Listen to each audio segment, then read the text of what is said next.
There comes a time in everyone's life when they meet their one true love. Their soulmate, the person who's going to know and love them for the rest of their life. That moment came for Louis around 17 years ago when he met me. For those of you who don't know me, good evening or afternoon. My name's Ian. It's my privilege to stand here today to make Louis feel as comfortable as possible for the next few minutes. I didn't know Louis before secondary school, so I've never known him to fit into anything less than an extra large. I thought a good way to start this speech was to get an embarrassing photo to bring here today to show you all. Now, I don't have any of these photos, so I had to ask around. Eventually, I was given a picture of, well, quite a cute picture actually, of the man himself, laying on some freshly cut grass, wearing nothing but his birthday suit. He had a chocolate biscuit in one hand, cream cake in the other, mist all over his face. It was like yesterday. It looked like all of his Christmases had come at once. Now, I was going to bring this picture here today to show you all, but I didn't find it appropriate as we are all just about to eat and the photo was only taken 2 weeks ago. My earliest memory of Louis was in Year 8 German. We were in the same class together. Now, for whatever reason, I was late to the first day of class, so when I did turn up, there was only 2 seats left. One of them next to my best friends, the other one next to that kid that no one really wants to sit next to. Slightly awkward, weird kid, the kind of kid who will borrow your stationery and never give it back. Now, every class has got one. Now, back then, I wanted to travel the world, so I wanted to learn a new language. It's quite important to me. For that reason, I resisted the urge to sit next to my best friend and took the other seat next to this weird kid. It's pretty much how I got to know Louis. Now, I made a lot of mistakes in school, but this was probably one of the biggest. Not because I had to deal with Lewis's fires constantly rubbing up against mine, or the fact some of my lunch would go missing after every lesson. No, it was a mistake because the moment I sat down, I clicked with Louis in a way I didn't think was possible for 2 heterosexual men. From that point onwards, I've been honest to call Louis my best friend.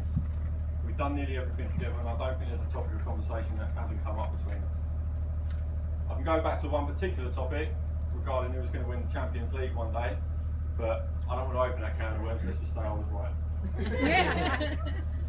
We've been to various towns, cities, countries, continents around the world, experienced countless number of drunken nights out, and we've laughed until I couldn't breathe. I know I speak for Louis when I say we're lucky to be part of an amazing group of friends sitting over there, and I know I speak for Manchat when I say without Louis, the group just wouldn't be the same. That was nice to get.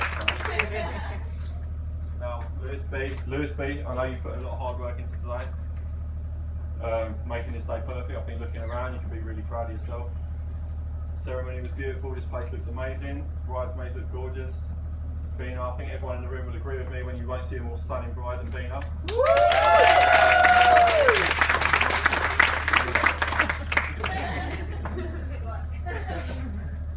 I know everything from today's transportation, even down to the wedding invites, has been planned down to the finest detail. I've actually got my wedding invite here. I'm sure you'll recognise it, but you should have one. If you didn't, then you want to leave it. As I've already mentioned, everything's been planned down to the finest detail, and I know that everything's got a meaning behind it. For example, going back to the wedding invite, there's a peacock feather.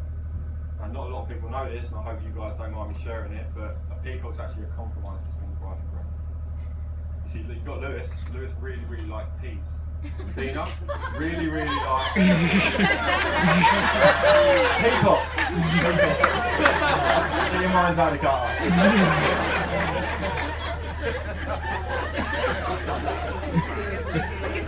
Did say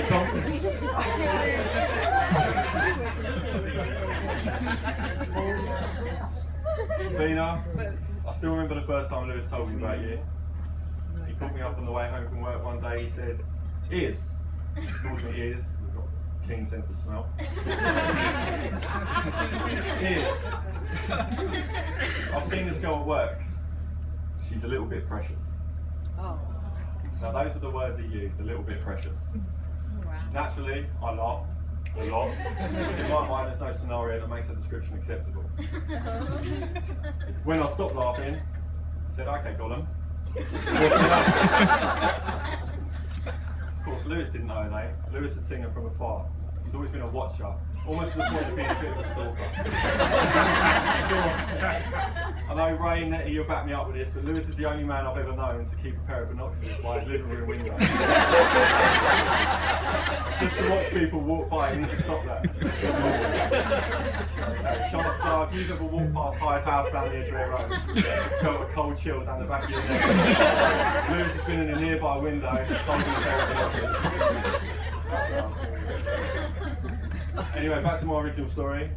I'd asked Louis the name of this girl. He said in this voice, I'll try and do it as best as I can.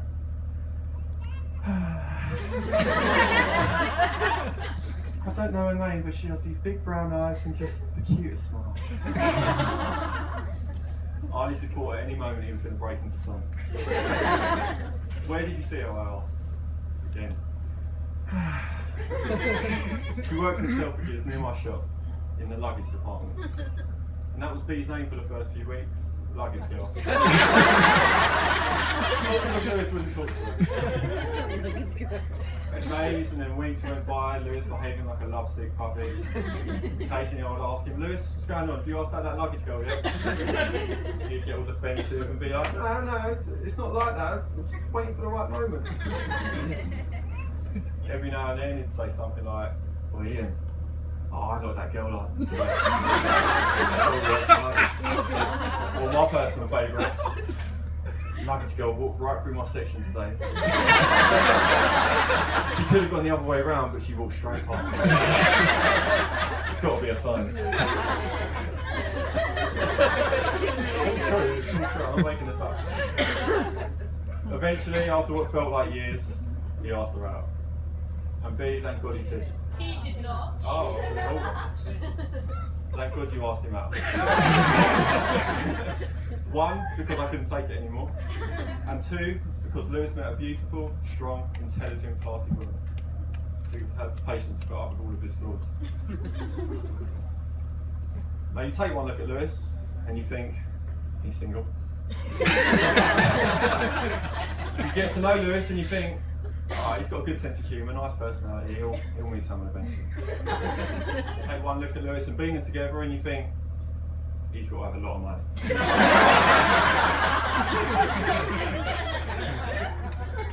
You get to know Louis and Beena together and you think, these two are perfect for each other. And that's because they are.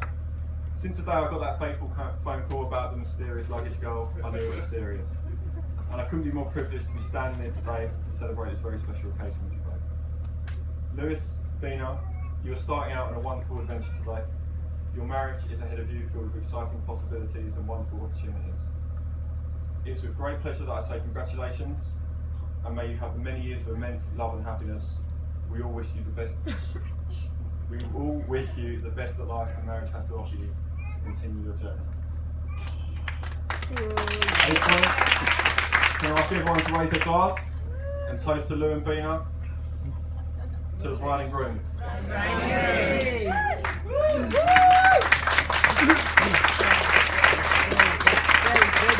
I'm going to pass you